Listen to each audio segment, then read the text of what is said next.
267. Jésus, par Ton sang précieux, enlève mon iniquité. Regarde-moi Du haut des cieux, dis-moi que tu m'as pardonné. J'ai entendu cœur rebelle, j'entends ta voix qui m'appelle.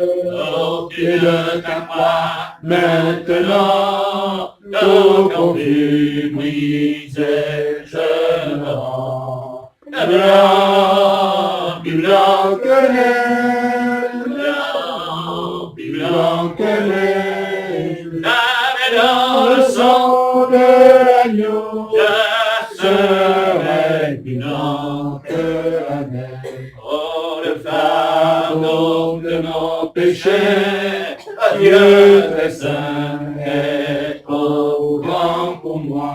Je veux en être délivré à cette heure. Oh, révèle-toi. Jésus, viens, sois ma délivrance.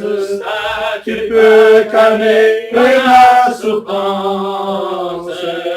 Au pied de ta croix, maintenant, tout confus brisé, je me rends. Blanc, plus blanc que neige, plus blanc que neige. Lavé dans le sang de l'agneau, je serai plus blanc que la neige. Oh Jésus, ton sang précieux a lavé mon iniquité. Oui, tu m'as répondu des cieux, ton amour m'a tout pardonné. Je te contemplais, je puis croire, qu'en toi j'ai complète victoire.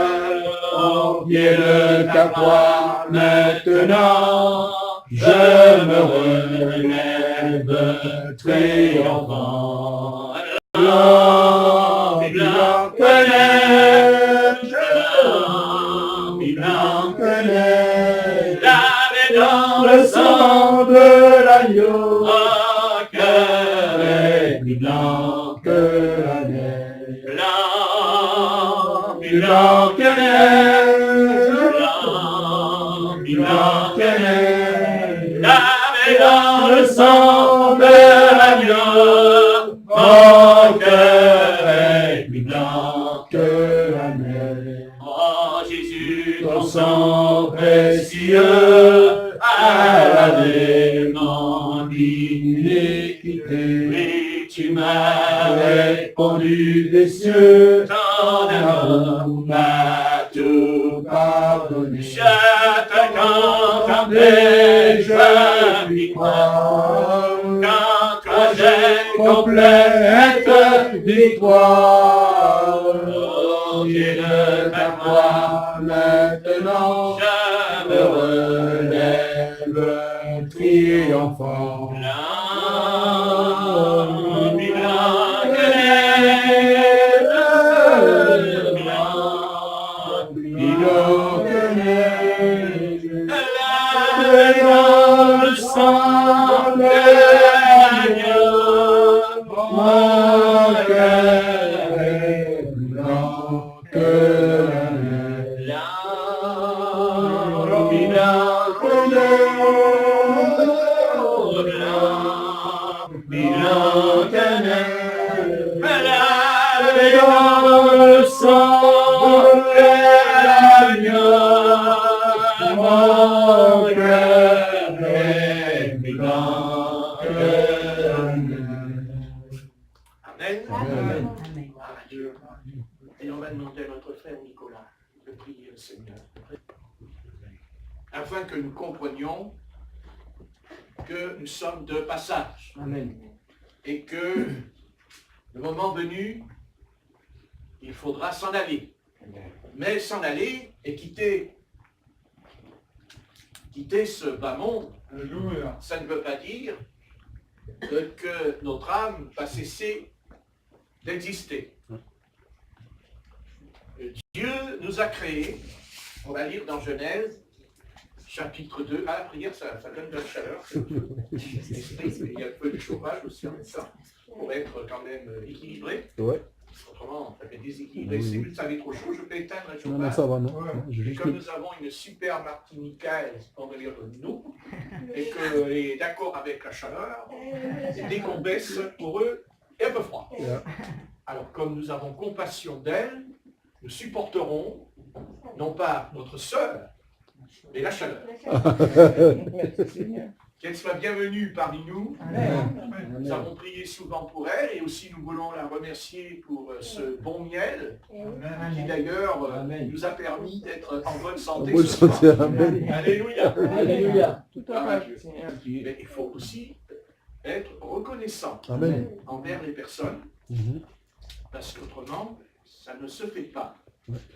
Et comme nous sommes de bons petits-enfants qui ont reçu une très bonne éducation, dont d'ailleurs notre frère Nicolas, son fils bien-aimé, a reçu aussi une éducation, et ça continue encore, Amen. car il a intérêt à se tenir à carreau, parce que sa maman est à côté de lui.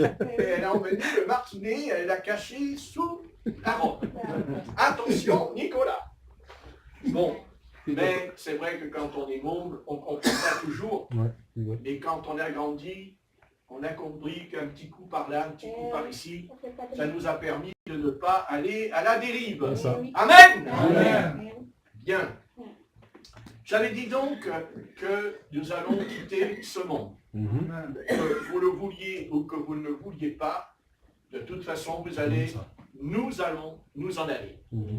Nous allons nous en aller et on peut s'en aller tout à l'heure. On peut partir dans 1 minute.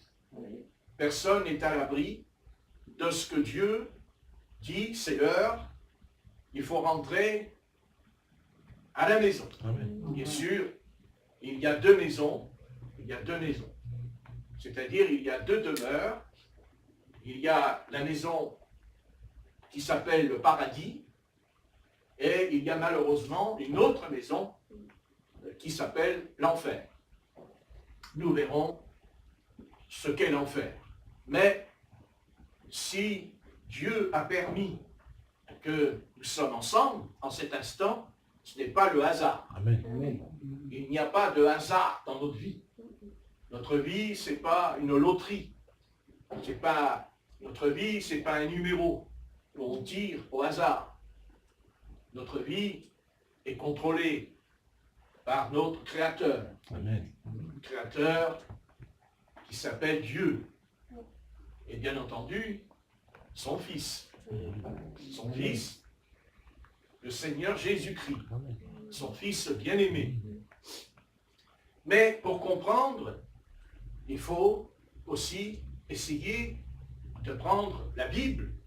Car dans la Bible, Dieu, eh bien, il nous parle et il nous dévoile ce grand mystère qui est la mort et la vie. Seulement, quand on dit la vie, je ne parle pas seulement de la vie temporelle. La vie que nous avons en cet instant qui ne dure qu'un temps. Parce que notre vie est semblable à des gouttes d'eau. N'est-ce pas? Pour former un fleuve, il faut de l'eau. Mais c'est d'abord par des gouttes d'eau. Et au fur et à mesure que les gouttes sont versées dans le fleuve grandit. Et Dieu ne fait pas couler plusieurs gouttes d'eau. Il en fait couler une. Et aujourd'hui, c'est une goutte d'eau en moins dans ta vie. Et demain, encore une goutte d'eau en moins dans ta vie. Jusqu'à ce que Dieu jugera bon que l'heure est venue maintenant, eh bien, de s'en aller de l'autre côté de la barrière du temps. parce que nous verrons. Mais d'abord, j'aimerais faire comprendre que Dieu créa l'homme. Dieu nous créa. Et Dieu nous créa vraiment. Et pour cela, je vous invite à prendre dans le livre de la Genèse, au chapitre 2 et au verset 7, Dieu nous parle et nous dit qu'il nous a créés. Mais créés comment? Voilà, c'est ça. Genèse 2, verset 7. Il dit, l'Éternel Dieu forma l'homme de la poussière de la terre, il souffla dans ses narines un souffle de vie, et l'homme devint une âme vivante. Voilà. Donc le Seigneur ici nous dit que Dieu a formé l'homme de la poussière de la terre. Alors la poussière de la terre, l'homme qui est formé de la poussière de la terre, c'est notre corps. Hein? Notre corps, avec ses os, avec ses artères et tout cela, enfin, avec le cerveau, ben, quand il est en forme. Hein? Voilà, Dieu nous a créé un corps. Donc, quand Dieu créa l'homme, il le créa d'abord un corps matériel. Il est un corps matériel, un corps physique. Dieu créa en premier, il créa le corps. Il prit de la poussière de la terre et il forma un corps. Hein? Il a formé un corps. Voyez? Par contre, pour Jésus-Christ de Nazareth, lui, voyez, il ne vient pas de la poussière de la terre. Mais le Saint-Esprit est descendu dans le sein de Marie, qui était vierge à ce moment-là, et il est dit que le Saint-Esprit a formé, a tissé un corps. Amen. Un corps humain. Et ce corps était le corps de Yahvé. Yahvé en hébreu veut dire l'Éternel, Dieu. Car Dieu est esprit. Dieu n'a pas de corps. Dieu est esprit. Le Christ dit à la Samaritaine, celui qui adore Dieu, l'adore en esprit et en vérité. Donc, il faut déjà comprendre que la nature de Dieu, sa nature, comme nous avons notre nature qui est un corps de chair et de sang. Et Yahvé, je suis celui qui suis, l'Éternel des armées, n'avait pas de corps. Il était esprit.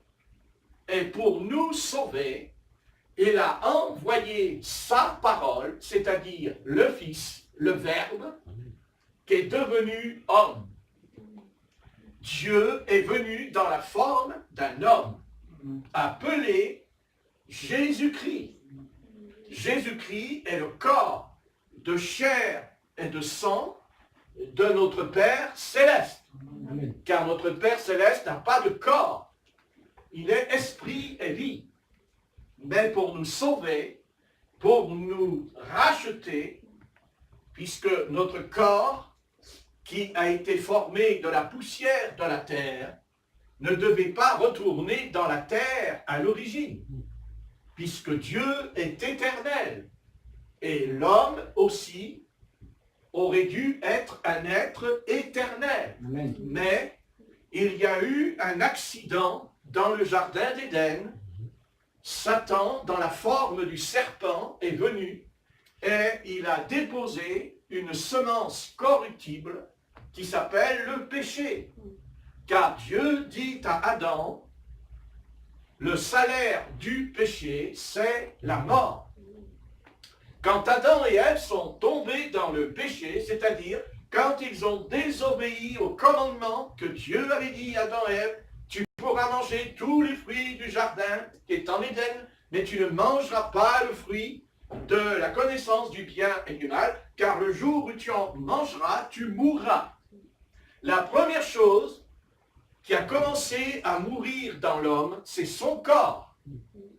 La parole nous révèle dans la Genèse que l'homme a presque vécu 1000 ans.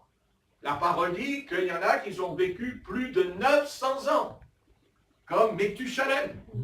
Vous comprenez? Mais le péché est entré dans le corps. Comme le corps sort de la terre, comme la matière, car nous sommes faits de poussière dans la matière, le péché est entré. Car ce corps était sans péché, car le premier Adam était sans péché.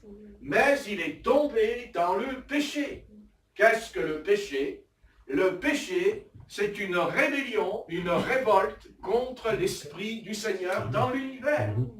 Et quand le péché est entré, la mort est entrée dans le corps d'Adam. Vous comprenez? Car Dieu lui a dit, si tu désobéis au commandement, car tu es poussière, et tu retourneras dans la poussière. Donc c'est pour cela que nous allons mourir et quitter ce monde, tôt ou tard, nous allons nous en aller, parce que ce corps est corruptible. Parce que ce corps est jeune, d'abord il est un bébé, après il est un enfant, après il est un adolescent, et après il est un adulte, et après il est un vieillard. Parce que le péché est dans notre corps. Le péché qui est la mort. Nous allons mourir, et nous mourrons tous les jours, car nous vieillissons tous les jours. Parce que notre peau change, notre regard change, nos épaules, nos bras, même notre intelligence aussi, elle change en vieillissant. C'est le processus de la mort. La mort est le péché, le terrible péché. Donc Dieu créa l'homme, et quand Dieu créa l'homme, il le créa d'abord corps.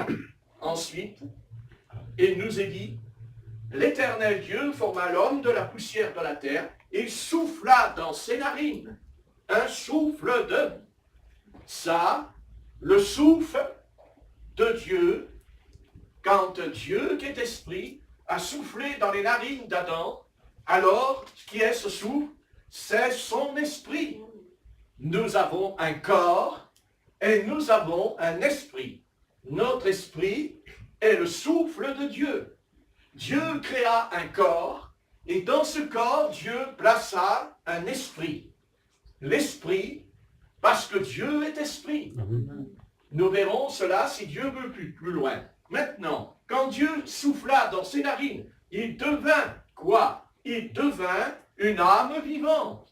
Dieu créa un corps, ensuite il souffla en lui et il reçut son esprit, mais après, entre l'esprit et le corps, c'est-à-dire au centre, Dieu a placé votre âme. Votre âme, c'est ce qui vous représente. Votre âme représente votre personnalité. Votre âme représente qui vous êtes. Car nous sommes tous différents. Nous avons un corps, nous avons un esprit, et nous avons une âme. Mais il faut remettre de l'ordre en nous. Dieu créa d'abord le corps, il créa l'esprit, mais il plaça, il mit au centre, entre l'esprit et le corps, Dieu a mis mon âme, ton âme. Et l'âme est très importante dans la parole de Dieu. C'est par elle que nous allons avoir soit la vie ou la mort. Ton corps ira dans la terre, dans la tombe. Ton esprit ira vers Dieu, parce que Dieu est esprit. Mais ton âme va aller soit en enfer, soit au paradis. Et ce choix t'appartient. Mais Dieu va t'aider à comprendre et comment il va sauver ton âme. Parce que Satan a voulu notre âme.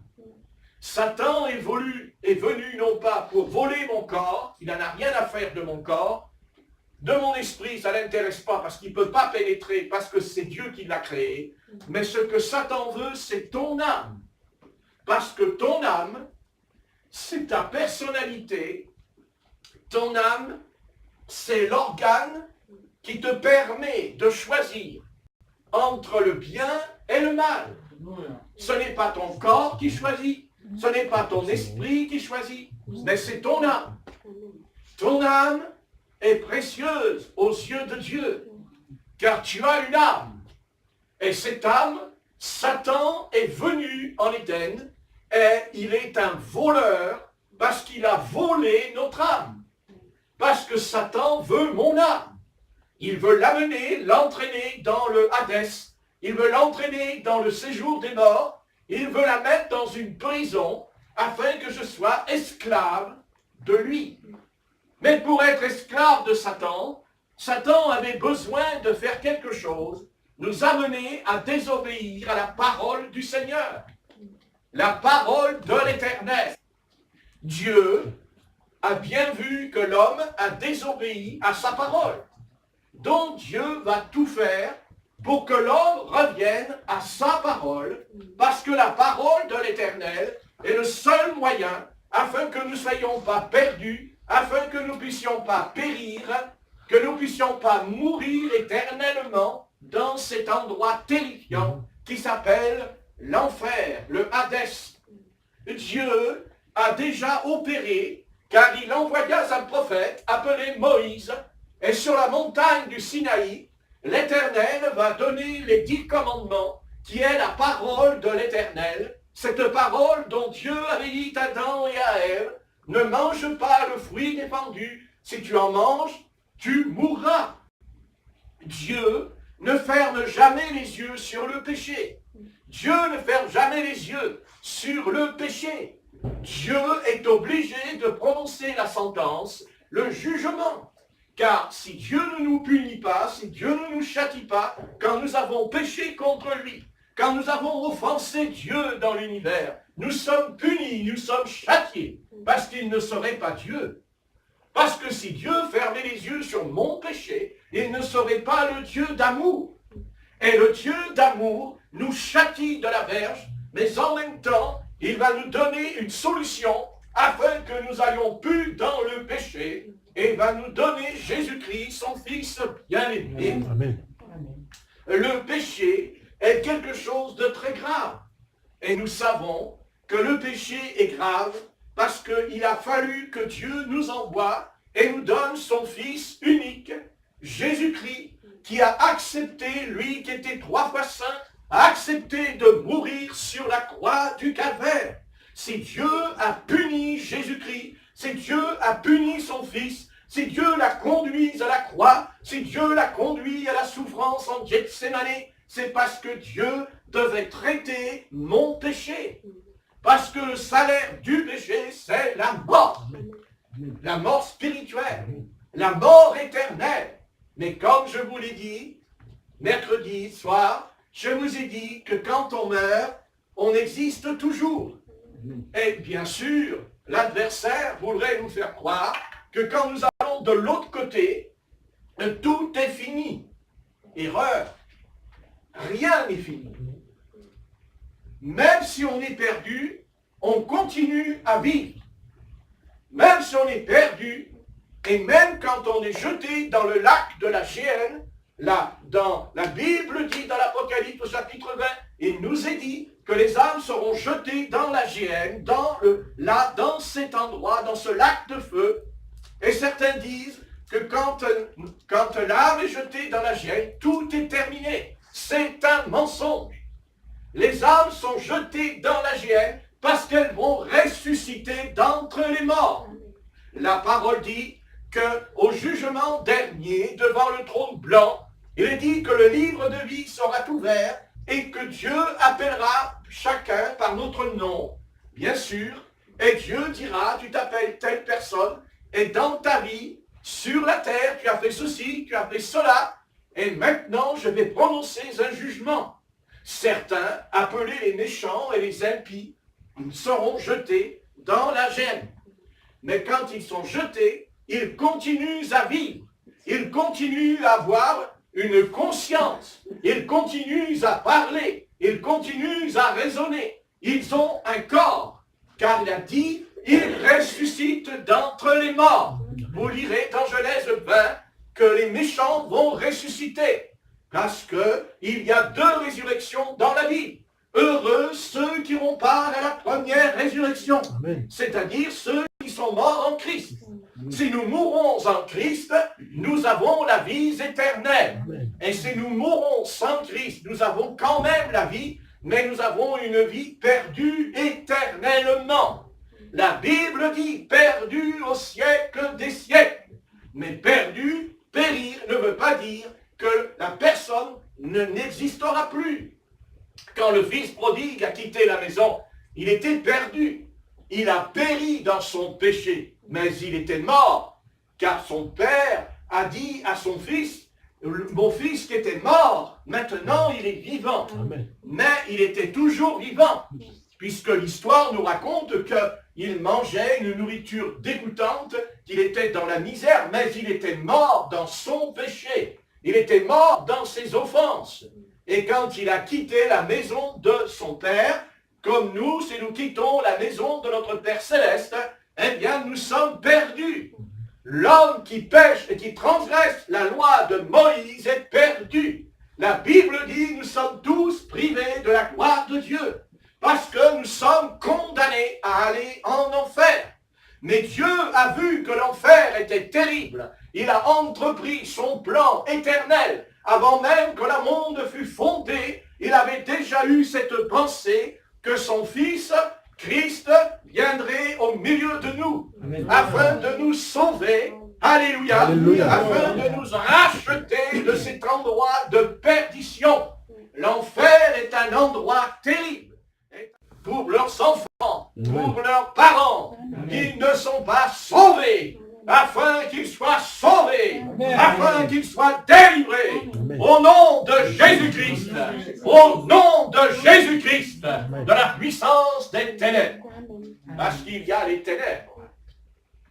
Dans Colossiens, au chapitre 2, nous pouvons lire cette parole d'apôtre Paul, qui a écrit à l'église de Colosse, cette parole extraordinaire, et en même temps, le Seigneur enlève le voile, parce que vous savez qu'il y a dans la parole le voile, et Dieu déchire le voile afin de nous révéler le mystère.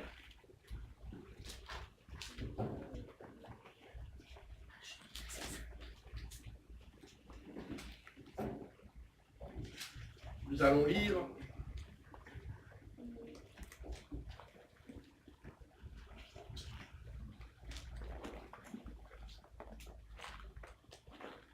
c'est Colossiens, chapitre 1 et verset 13. Colossiens, chapitre 1 et verset 13.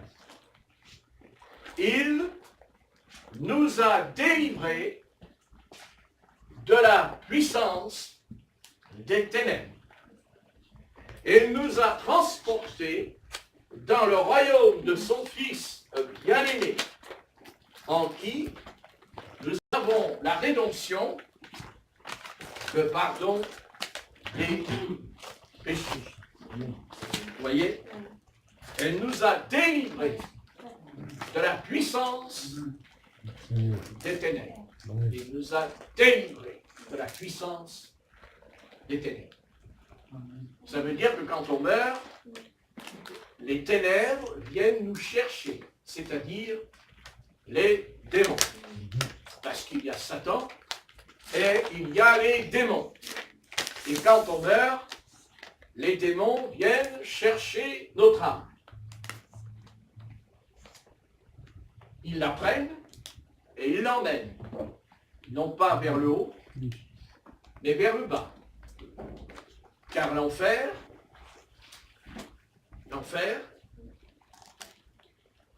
est sous la terre. Et le paradis, il est en haut. Amen. Si on est en Christ, ce n'est pas les démons qui viennent nous chercher, mais c'est les anges qui nous emmènent. Parce qu'on ne peut pas monter vers le haut par nous-mêmes.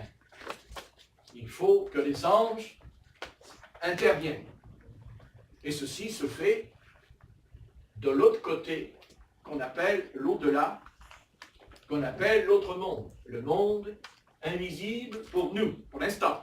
Pour l'instant, c'est un monde invisible, parce que la matière, qui est un écran, nous empêche de voir ce monde invisible, sauf les prophètes qui ont le droit, par un don, ils peuvent aller dans l'au-delà, et bien sûr, les prophètes du Seigneur, mais aussi les médiums et les voyants, les médiums qui sont envoûtés par des forces occultes, car Satan aussi peut les transporter avant qu'ils meurent, et les transporte dans leur esprit, dans l'autre monde, où ils peuvent voir les démons, et en même temps aussi connaître l'avenir, mais pas tout l'avenir, parce que Dieu cachera toujours un côté dont les médiums ne pourront pas pénétrer, parce que Dieu est au-dessus de tout. Alléluia. Mais quand on meurt, soit les anges viennent nous chercher, soit les démons viennent nous chercher. La parole de Dieu est très claire à ce sujet. Voyez, c'est pour ça que l'humanité dit souvent, est-ce que ça vaut de la peine d'étudier sur l'au-delà? Chercher à connaître l'autre monde, n'est-ce pas se livrer à de dangereuses spéculations? Savoir de précis sur ce mystérieux sujet, alors le monde répond, la terre ne nous suffit-elle pas seulement? À l'heure de la mort, ce sera bien assez tôt pour s'inquiéter de la suite. S'il existe, pour l'instant, ne nous mettons pas à des idées aussi macabres. Parce que quand je parle, il faut un peu la trouver. Mais il vaut mieux avoir peur maintenant Amen. que d'avoir peur de l'autre côté, Amen. parce que l'autre côté, c'est trop tard. Amen. Donc, ce langage, aujourd'hui, est très courant, révèle une profonde ignorance de l'importance de l'éternité, de l'étendue des révélations bibliques et du danger que courent les âmes qui ne les ont pas reçues. Que pouvons-nous dire, que pouvons-nous répondre à de tels arguments? Alors, le monde dit, la vie est beaucoup trop courte pour nous satisfaire. Si nous y réfléchissons, qu'est-ce que la durée de notre existence sur la terre? Le terme extrême que Dieu lui fixe, et ça se trouve dans la Genèse, au chapitre 6 et au verset 3. Nous allons ouvrir la Genèse, le livre de la Genèse. Genèse veut dire commencement, origine. La Genèse, c'est un livre qui a été écrit par le prophète Moïse. Et que le dit Moïse dans Genèse, chapitre 6 et verset 3. Nous allons prendre notre temps, parce que notre âme est en danger, très en danger. Qu'est-ce que nous dit Genèse chapitre 3, verset 6? Chapitre 6, verset 3. Ah pardon, chapitre 6 et verset 3. Nous allons lire. Alors l'Éternel dit, donc là c'est pas Moïse qui dit, c'est l'Éternel. Dit, mon esprit ne restera pas à toujours dans l'homme, car l'homme n'est que chair, et ses jours seront de 120 ans. Voilà, nous avons la réponse. L'Éternel nous dit que les jours de l'homme sont de 120 ans. Mais très peu nombreux sont ceux qui deviennent centenaires. Nous pouvons bien plutôt nous exprimer comme le psalmiste c'est-à-dire dans le psaume 39, versets 5 à 6. Vous ouvrez dans l'Ancien Testament, pour les nouveaux et pour les anciens. Vous savez où ça se trouve, je l'espère. Dans le psaume 39 et verset 39 et verset 5.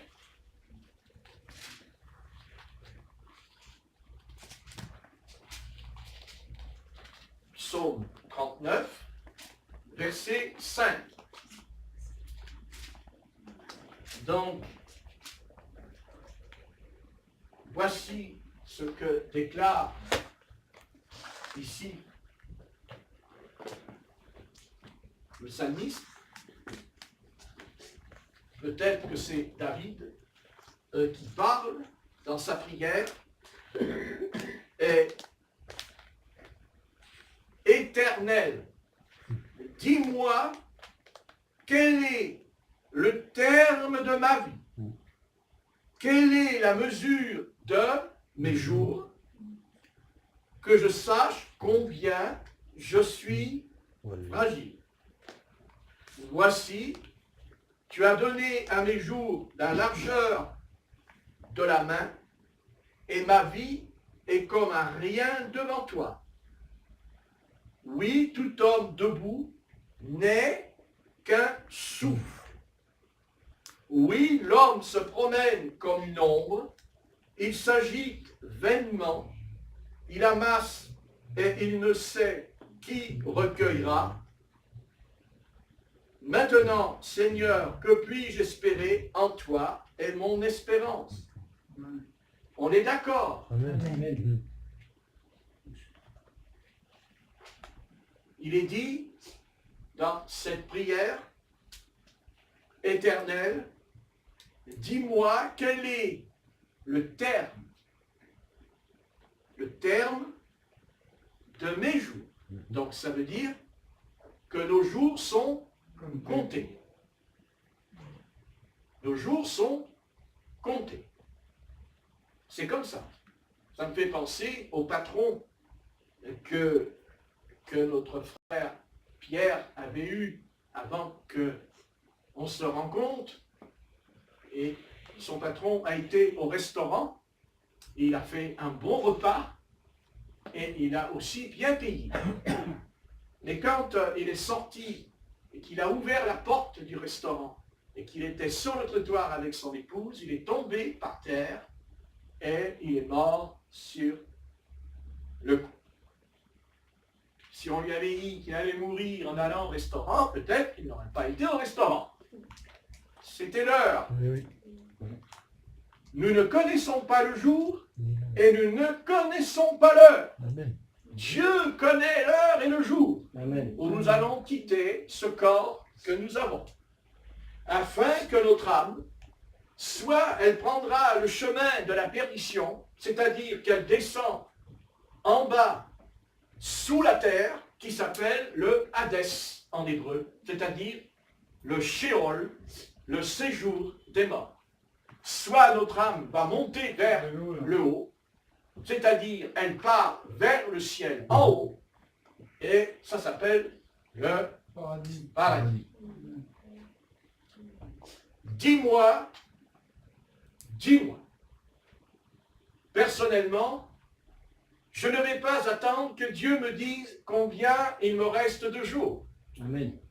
Parce qu'en lisant le texte, l'adversaire peut venir et nous dire, mais tu sais, demande à Dieu combien il te reste de jours. Et pendant ce temps-là, eh bien, on attend le nombre de jours qui nous reste, et plus on attend, et plus on retarde la repentance en nous. Je ne vais pas attendre que Dieu me dise combien de jours il me reste. Je ne vais pas attendre que Dieu me dise combien d'heures il me reste. Je ne vais pas attendre que Dieu me dise combien de minutes il me reste. Je vais tout simplement dire, Seigneur, me voici, je m'abandonne entre tes mains, je remets ma vie et mon sort entre tes mains, et je crois que Jésus-Christ est mon sauveur. Amen. Alléluia. Que Jésus est mon rédempteur. Pourquoi? Je vous ai dit tout à l'heure que nous mourrons parce que nous sommes nés dans le péché. Quand Adam est tombé dans le péché, il m'a transmis son péché. Le grand-père, l'arrière-grand-père, transmet le péché. Ça s'appelle l'hérédité. Nous sommes nés dans le péché. Je ne suis pas pécheur parce que je mens. Je ne suis pas pécheur parce que je vole. Voler, mentir, c'est les attributs du péché. Mais le péché, c'est la mort. Je meurs parce que j'ai blessé, parce que j'ai offensé Dieu. Quand on pêche, on a offensé Dieu. Et Dieu qui a été offensé, Dieu va redemander ce qu'on appelle dans la parole de rendre des comptes. Car Dieu veut qu'on rende des comptes. Car Dieu est un comptable. Dieu demande et Dieu me demandera des comptes. Dieu me demandera ce que j'ai dit. Dieu me demandera ce que j'ai fait sur la terre. Depuis que je suis né, j'ai fait des choses mal et bien. Et j'irai devant lui. Je comparaîtrai devant lui. Et il me dira, fils, viens ici. Tu dois me rendre des comptes. Je dirai, Dieu, je suis perdu. Je suis perdu parce que j'ai péché contre toi. Mais Dieu dira, est-ce que tu as accepté, est-ce que tu as laissé entrer mon fils Jésus-Christ dans ta vie? Je répondrai, oui, j'ai laissé ton fils entrer dans ma vie. Alors, le Dieu vivant et vrai dira, celui qui a le fils a la vie éternelle. Amen. Celui qui n'a pas le fils périra. Il périra. Oui, mourir, c'est périr, c'est-à-dire être privé de la présence de Dieu éternellement. Être perdu, ça veut dire vivre loin de Dieu, être loin de lui. Quand on est loin de Dieu, on n'a pas la paix, on n'a pas la joie. Ça nous arrive, même nous qui sommes convertis à Christ, il nous arrive qu'il y a des moments où nous perdons la paix et nous perdons la joie. Pourquoi? Parce que nous nous éloignons de Dieu. Amen. Et comment on s'éloigne de Dieu? Quand on n'a pas une vie de prière, quand on n'a pas une vie de consécration, quand on ne passe plus du temps avec Dieu, quand on ne prend pas le temps de lire la Bible et de prier tous les jours, nous nous éloignons de Dieu. Et c'est cela l'enfer. L'enfer, c'est être loin de Dieu. C'est être privé de la gloire de Dieu. C'est vivre loin de lui.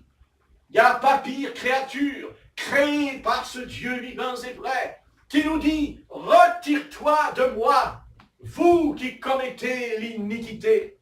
Est-ce qu'il n'y a pas des ouvriers de Dieu qui sont venus vers lui, n'est-ce pas, Oui. dans Matthieu 7, Oui. ils sont venus, ils ont dit, Seigneur, Seigneur, n'avons-nous pas prophétisé en ton nom? N'avons-nous pas chassé les démons en ton nom? N'avons-nous pas fait des miracles en ton nom? Je ne parle pas des impies, je ne parle pas des païens, je ne parle pas des damnés, je parle des ouvriers de Dieu qui avaient le don de guérir les malades et de chasser les démons, le don de Dieu de prophétiser sur la terre. Et voilà qu'ils disent à Dieu, Seigneur, Seigneur. Et le Christ leur répond, retirez-vous de moi, je ne vous ai jamais connu.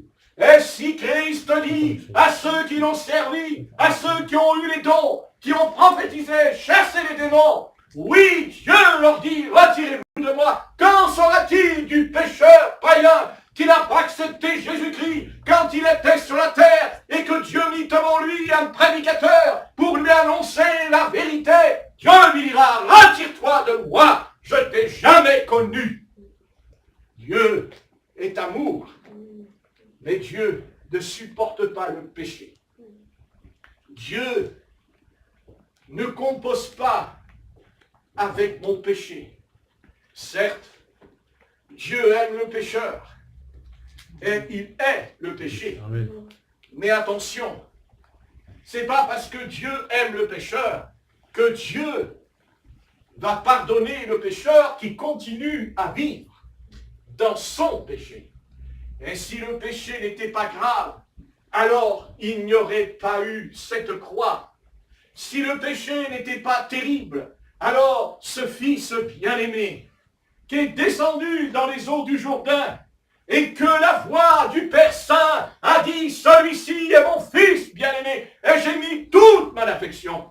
Il plaça en lui toute la divinité de l'amour. Et pourtant, il mit sur la croix cet être parfait, cet être sans péché. Il fut crucifié, il fut meurtri, il fut blessé pour nos péchés et pour nos iniquités.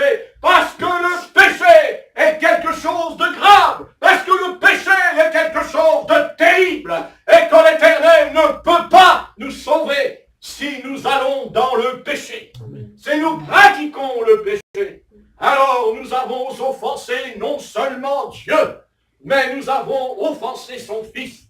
Et c'est pour ça que Christ, dans Ésaïe 53, il est dit, il a été blessé pour nos iniquités. Il fut conduit comme un agneau à la boucherie. Il n'avait ni beauté, il n'avait rien pour attirer nos regards. Il était un homme plein d'amour, de compassion. Il guérit les paralytiques, il ressuscita les morts. Mais là, devant Pilate, devant Hérode, ils l'ont méprisé. Les soldats lui ont craché son visage. Ils lui ont déchiré la barbe. Ils lui ont mis une couronne d'épines sur la tête. Ils lui ont mis un manteau de pourpre et ils lui ont dit, « Ah, c'est tu es le roi! Descends de la croix. » Il était le Fils de Dieu.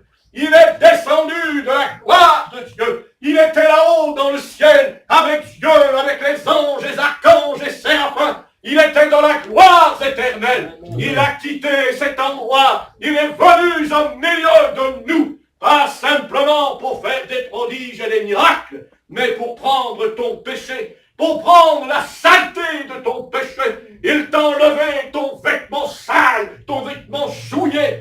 Et il t'a donné un vêtement blanc. Alléluia. Il t'a donné un vêtement propre, un vêtement saint, afin que quand tu quitteras ce monde, tu rentreras dans les noces de l'agneau. Alléluia. Et là, tu verras l'agneau, Christ ton époux. Et il dira, ma bien-aimée, mon épouse, alléluia, entre dans la patrie céleste, entre dans le ciel, alléluia, la gloire de l'Éternel, au nom de Christ, ça fait mal, mais quand Dieu nous parle, ça fait mal, mais ça fait du bien. Amen. Car un docteur, avant de nous guérir, il est obligé de prendre le bistouri et d'ouvrir un petit peu le ventre et d'aller chercher le cancer.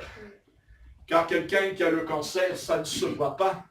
Mais quand on passe la radio, on dit, monsieur, madame, vous avez le cancer, vous avez la leucémie, eh bien oui, vous avez la tuberculose, vous êtes malade, et bien entendu, vous pouvez prendre tous les cachets de la planète, vous ne guérirez pas, parce que le cancer, c'est un démon. Il n'y a que le Christ qui peut enlever le cancer, parce qu'il n'y a que le Christ qui guérit les malades. Mais avant de guérir, il a fallu que le Christ meure. Il a fallu que le Christ souffre.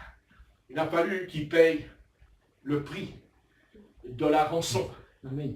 Parce que vous le savez, tout a un prix. Amen. Vous pouvez même faire la révolution dans la rue, parce qu'ils descendent dans la rue, ils cassent tout, mais ils ont oublié que quand ils cassent, il y a un prix à payer. Car après, il faut réparer les dégâts. Et le problème, c'est que quand il faut payer, si on a de l'argent, ça va. Et si vous n'avez pas d'argent, eh bien, vous fermez le magasin, vous fermez la boutique. Et ceux qui vont crier dans la rue qu'ils ne mangent pas bien à la fin du mois, mais ils ont oublié qu'en cassant, eh bien maintenant il y a quelqu'un d'autre en plus qui ne va pas manger à la fin du mois. N'est-ce pas?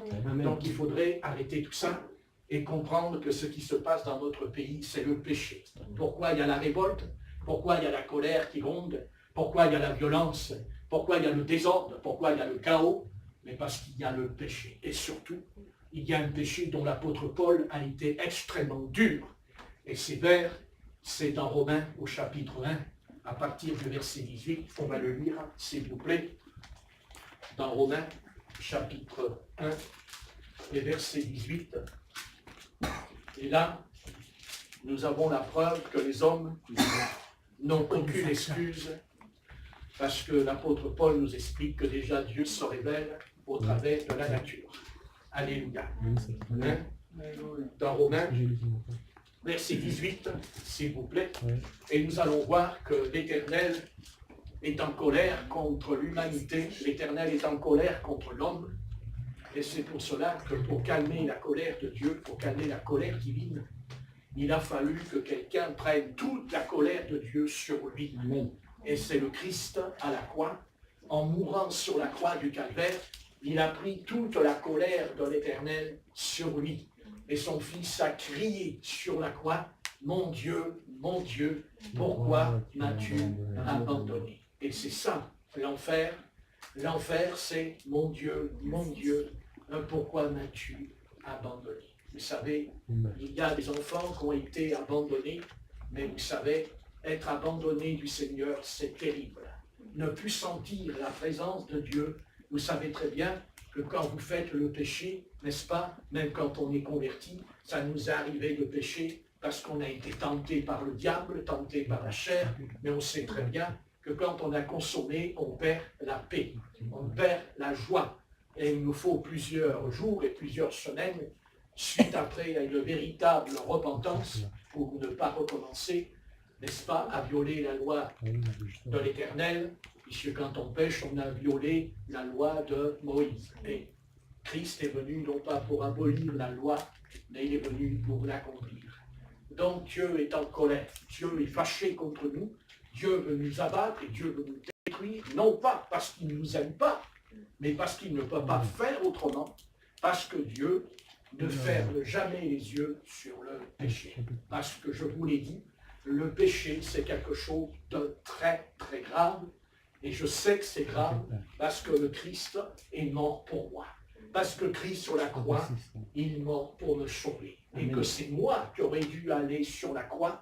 Parce que c'est moi qui ai volé, c'est moi qui ai menti à mes parents, c'est moi qui ai volé l'argent dans le cartable de mon père quand j'avais 14 ans. Je lui ai pris toute sa paye, tout son salaire. Voilà un voyou.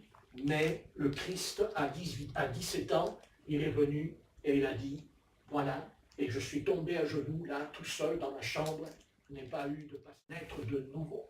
Nous sommes nés déjà de la chair et du sang de notre Père, de notre Mère, mais ce soir, le Seigneur nous offre la grâce. Hein, la grâce. Parce que la grâce, on ne la mérite pas. Est-ce qu'un criminel ne mérite pas la grâce? Il mérite le jugement.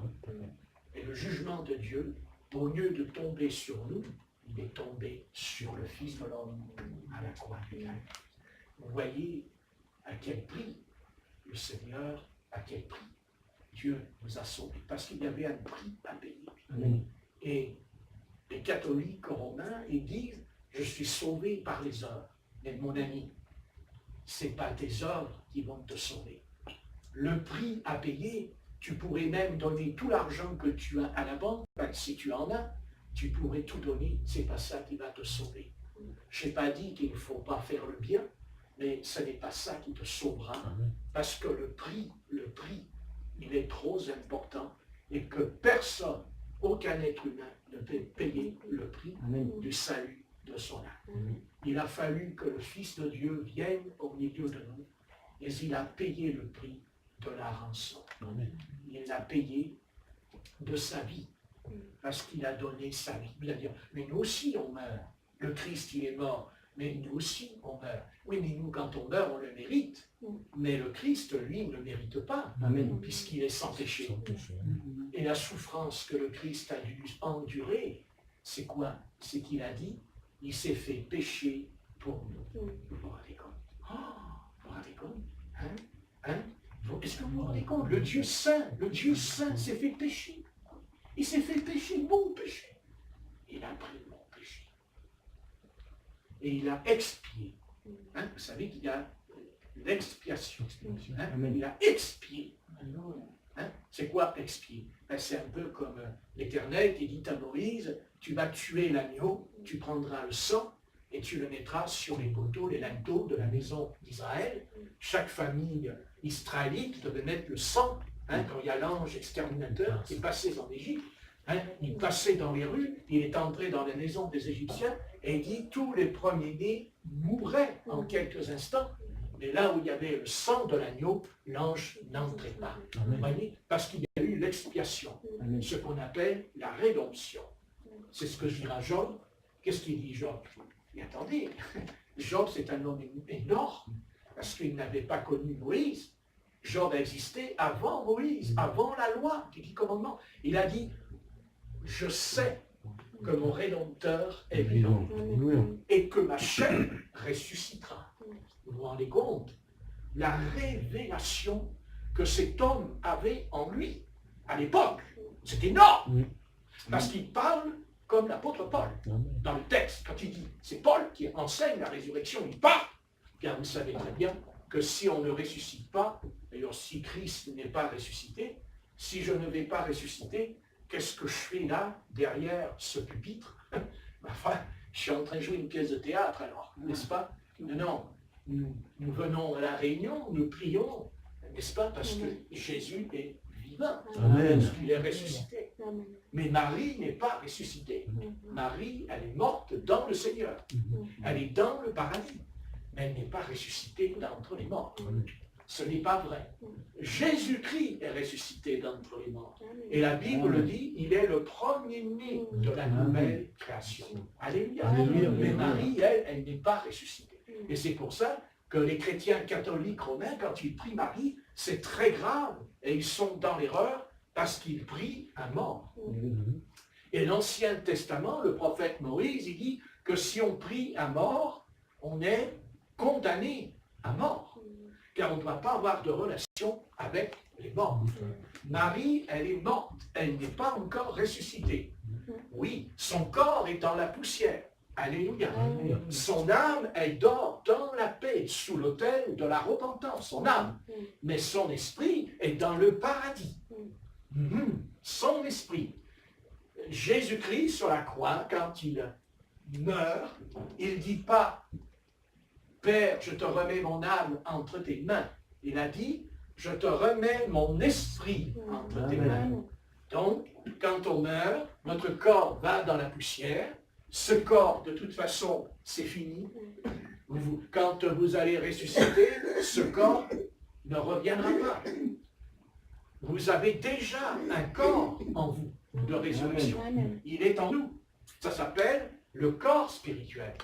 Nous sommes des êtres spirituels. Car quand Dieu créa Adam, il le créa d'abord spirituel. Il ne faut pas oublier, Adam est un être spirituel. Il dit Dieu souffla dans ses narines et devint une âme. Mais avant d'être une âme, il existait déjà, Adam.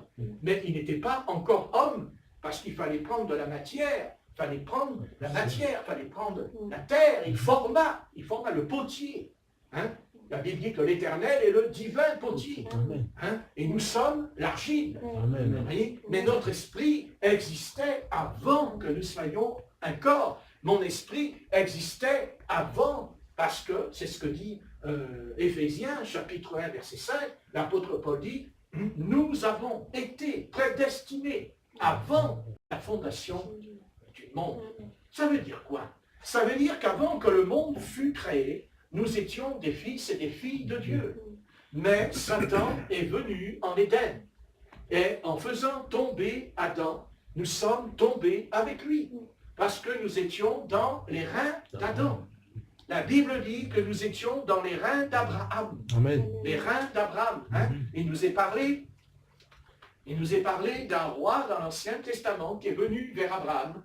Il s'appelait Melchisedec, roi de Salem, le roi de paix. Qui est le roi de Salem? Il est dit dans l'Épître aux Hébreux, il n'avait ni commencement ni fin, il n'avait ni origine. Qui est Melchisedec, le roi de Salem? C'était le Christ. Il n'était pas encore connu sous ce nom. Mais Christ était venu vers Abraham, puisqu'il lui donna le pain et le vin, et qu'il a pris la Sainte Seine. Alléluia. Alléluia. Et que Jésus, dans la chambre haute, prendra du pain et du vin. Il dira, ce pain est mon corps et ce vin est mon sang. Alléluia. Alléluia. Et il dira, ceci est la nouvelle alliance en mon sang. Nous sommes plus sous l'ancienne alliance. Car quand je parle du péché, nous sommes punis parce que nous sommes sous l'ancienne alliance. N'est-ce pas? Mais ce soir, nous sommes dans la nouvelle alliance. Alléluia. C'est pour ça que nous mangeons le pain et nous buvons le vin. Car ceci est le corps, non pas que le vin est du sang, mais par le don de discernement.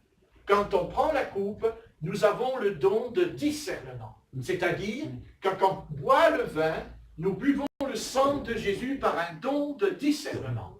Nous discernons par un esprit de révélation que quand nous buvons ce vin, par la foi, car si Christ a déclaré, quand il a déclaré, il dit, buvez ce vin qui est mon sang, les hommes vous diront, mais vous êtes fous, vous êtes en train de boire du vin. Vous avez raison, monsieur, c'est vrai, je bois du vin, je bois la vigne, je bois le jus de raisin qui a fermenté, c'est vrai, mais moi, j'en ai rien à faire de ce que vous croyez, j'en ai rien à faire de ce que vous me dites. Moi, le Christ, il m'a dit, ceci est mon sang. La discussion s'arrête là. Je n'ai pas à rentrer dans vos débats intellectuels, dans vos débats raisonnements de l'intelligence humaine. Moi, Dieu m'a dit, ceci est mon sang. Je réponds, oui, Dieu, c'est ton sang. Tu as dit, ce pain est mon corps. Oui, Dieu, ce pain est ton corps. D'autres, il dira, non, c'est du pain. Vous avez raison, monsieur. Mais Dieu, lui, m'a dit. C'est pas ce que vous dites. C'est ce que Dieu dit. Car c'est ça le problème aujourd'hui dans le monde. C'est que le monde ne veut pas de Dieu parce qu'il ne veut pas entendre ce que Dieu veut lui dire. Amen. Et il ne veut pas entendre Dieu. Pourquoi? Parce qu'il sait ce que Dieu va lui dire. Il va lui dire, arrête de pécher. Arrête de faire ta volonté. Obéis-moi et tu auras la vie éternelle en mon nom. Mais l'homme ne veut pas entendre.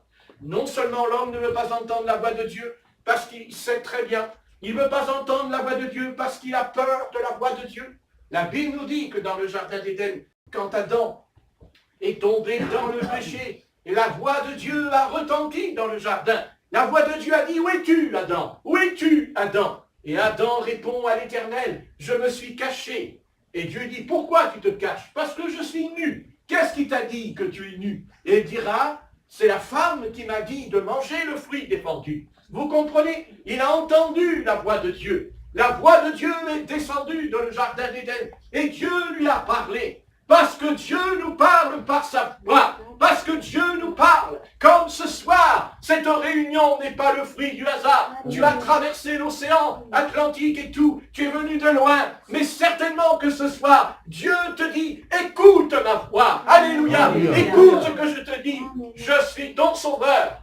Je suis ton libérateur. Je ne suis pas là pour te faire sortir de tes convictions. Je ne suis pas là pour te dire, tu ne seras plus une catholique romaine, tu ne seras plus une protestante. Non, ça n'a rien à voir. Tu peux être protestant, catholique, méthodiste, baptiste, pentecôtiste. Ce n'est pas ça qui te sauvera. Ce qui te sauvera, c'est d'accepter Jésus-Christ. Alléluia. Alléluia. Comme ton sauveur personnel Amen. et d'obéir à ses commandements. Amen. Amen. Amen. Et c'est pour ça que les hommes ne veulent pas entendre la voix de Dieu, parce que Dieu leur dira, vous ne devez plus mentir, vous ne devez plus voler. Et croyez-moi, souvent on a pensé, pendant des années, on a pensé que les voleurs, que les brigands, que les malfaiteurs, c'était aussi des voyous qui faisaient des banques. Mais aujourd'hui, nous avons des malfaiteurs qui sont habillés en col blanc. Nous avons des malfaiteurs et des voyous qui portent des costumes à 3000 € et des godasses à 1000 € et des cravates à 1000 €. Et ces hommes habitent dans les hauteurs des gouvernements. Ils habitent à l'ONU, ils habitent dans l'OTAN. Mais ce sont des corrupteurs parce qu'ils mentent et ils se remplissent les poches sur le dos des pauvres et des malheureux.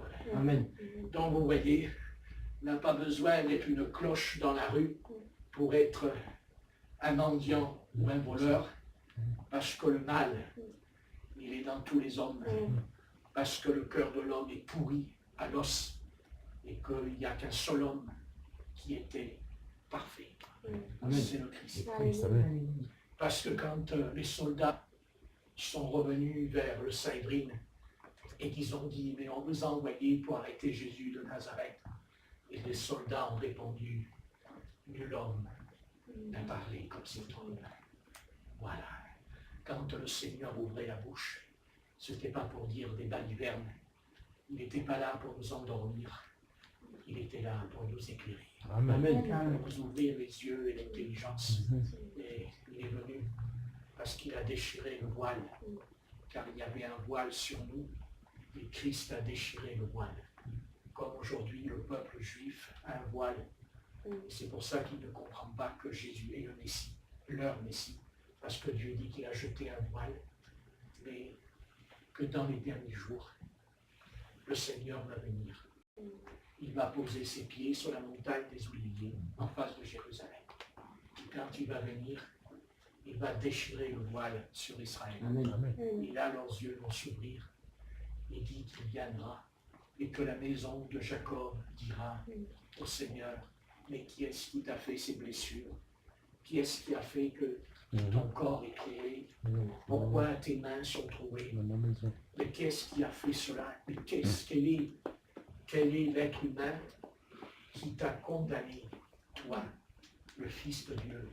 Et le Christ leur répondra, c'est dans la maison de mes amis que j'ai reçu des coups, c'est-à-dire de la maison de David, de la maison de Jacob. Non seulement le Christ a été blessé, il a été crucifié par des païens. Parce que nous sommes des païens, fils de païens. Amen. Et les Juifs, c'est pas pareil. Parce qu'ils ont reçu, comme dit l'Épître aux Romains, chapitre 9, ils ont reçu la loi, ils ont reçu les anges. Et pourtant, ils ont méprisé, ils ont rejeté. Et un jour, ils reconnaîtront celui qu'ils ont percé. C'est le prophète Ésaïe.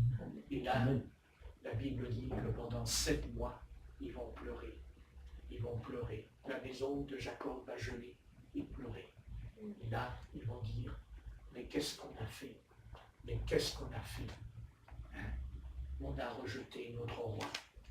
On a rejeté celui qui était là pour nous sauver. Et nous avons été sauvés par ce grand et merveilleux sauveur. Combien il est bon, combien il est plein d'amour. Et quand je pense que quand on parle de lui, on se moque. Car quand on se moque de nous, on se moque du Christ. Parce que Christ est amour. On dira, mais le Christ, on ne le méprise pas. Alors pourquoi vous méprisez l'Église? Pourquoi vous rejetez la prédication du pasteur? Mais c'est parce qu'en vérité, vous ne voulez pas rentrer en contact avec lui. C'est parce que vous savez très bien ce que le Seigneur va vous dire.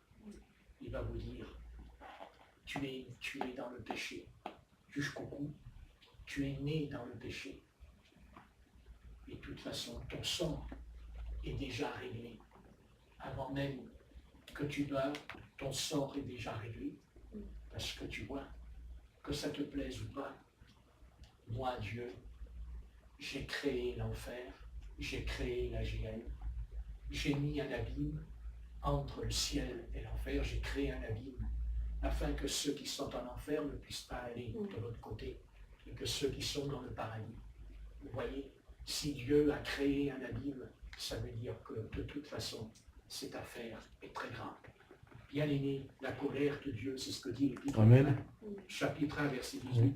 La colère de Dieu se révèle du ciel contre toute impiété et toute injustice des hommes qui retiennent injustement la vérité qu'a vue. Vous voyez, Dieu est en colère. Mais Dieu est en colère contre moi. C'est ça la question. Dieu est en colère contre toute impiété. Regardez, contre toute impiété. C'est quoi l'impiété? C'est l'impudicité, c'est l'impureté, c'est le dérèglement sexuel, les comportements sexuels, d'abomination, de désolation. La colère de Dieu, la colère de Dieu. Vous voyez, il est dit au verset 19, car ce qu'on peut connaître de Dieu se manifeste pour eux, Dieu leur ayant fait connaître. Écoutez bien, Dieu leur ayant fait connaître quoi? En effet, les perfections invisibles de Dieu, sa puissance éternelle et sa divinité se voient comme à l'œil nu depuis la création du monde quand on les considère dans ses ouvrages. Ça veut dire quoi dans ces ouvrages? Ça veut dire que quand vous sortez dans la rue ou la nuit, quand vous regardez le ciel, il y a quoi dans le ciel? Il y a des étoiles, n'est-ce pas? Amen. Et le jour, il y a le soleil qui brille, il y a la lune. Alléluia. Hein? Eh bien, il dit que ce sont ses ouvrages. Amen. Et que l'homme n'a aucune excuse, il est condamné parce qu'il ne veut pas reconnaître déjà au travers de la création que Dieu existe. C'est ce que dit l'apôtre Paul. Hein? Et qu'est-ce que dit le texte? Ils sont donc inexcusables. Vous avez vu? Ils sont donc inexcusables. Donc, hein, parce que vous savez très bien que les hommes ils cherchent toujours des excuses. Hein? Ils essaient de trouver des excuses. Mais l'apôtre Paul, il dit, ils ne peuvent pas trouver d'excuses. Parce que Dieu, il regarde le soleil quand il brille. Est-ce qu'il fait du bruit? Est-ce qu'il fait du bruit, le soleil, quand il brille? Non. Et pourtant, il brille. Hein? Quand un oiseau vole, il fait du bruit. Non. Et un avion, quand il vole, qu'est-ce qu'il fait? Du bruit. Vous voyez, donc Dieu, il n'est pas dans l'avion. Il est dans les oiseaux. Il est dans le soleil. Ben oui. Pourquoi? Mais parce que c'est lui qui l'a créé. Amen. Amen. L'avion, c'est pas Dieu qui a créé l'avion, c'est les hommes. Ouais. C'est la connaissance de l'âme, de la Bien. connaissance du bien et du mal. mal. Car prendre l'avion, c'est bien, mais quand il tombe, c'est moins bien. Eh oui. C'est sûr. Et personne n'est à l'abri qu'à l'avion, il tombe dans la mer. Ah oui, ça nous vient pas l'idée quand on monte dans l'avion. On dit, ah, mais je monte dans l'avion. Il y en a combien qui montent dans l'avion? Il dit, ah, je monte dans l'avion, je suis content. Ah, je vais aller à Tahiti. Ah, je vais voir le soleil. Ouais, le problème, c'est qu'il y a des avions, ils ne voient jamais Tahiti. Ben non, ben non. Ils voient les requins au fond de la mer. Parce que l'avion est tombé. Parce que l'avion, c'est pas Dieu qui l'a créé. Ouais, tout à fait. Mais quand un oiseau, il vole, vous l'entendez pas? Pas un bruit. C'est Dieu. C'est Dieu qui a créé. Alléluia. Pas de bruit. Ah, et le soleil. Hein? Le soleil, on ne fait même pas attention au soleil. De temps en temps, quand il fait très chaud, on dit soleil, écoute, fais-moi de l'ombre. Le soleil, il dit, moi je ne fais pas d'ombre, je fais la chaleur. Hein? Mais des fois, on n'y pense pas au soleil. On marche dans la rue, là, on fait le fanfaron, on fait les malins. Hein? Et il y a le soleil qui est là. Et si demain matin, le soleil, il dit, ben, j'ai pas envie de me lever, qu'est-ce qui va se passer? Hein? Si le soleil, il dit, demain, je ne me lève pas, demain, je ne me lèverai pas. La pénombre. Voilà. Hein, bon, on reste dans la nuit. Ouais. Et si ça dure un mois, Oh là. qu'est-ce qu'on va manger? Comment ils vont pousser les plantes? Comment il y aura des fruits s'il n'y a pas le soleil? Heureusement que le soleil, il obéit à Dieu. Amen. Heureusement que le soleil, il dit, bon, ben voilà, il est 7 heures, je me lève à 7 heures. Voilà. Et il obéit même à chaque saison. C'est ça. Parce qu'il pourrait désobéir, il pourrait dire, c'est l'hiver, j'en ai rien à faire, je me lèverai à 4 heures du matin. Alors que nous, on est d'accord avec lui, hein, ça nous fait du bien. Mais non, il ne se fait pas 4 heures du matin. Gloire à Dieu. Gloire à Dieu. Non, il fait ce que Dieu lui dit. Il ne discute pas.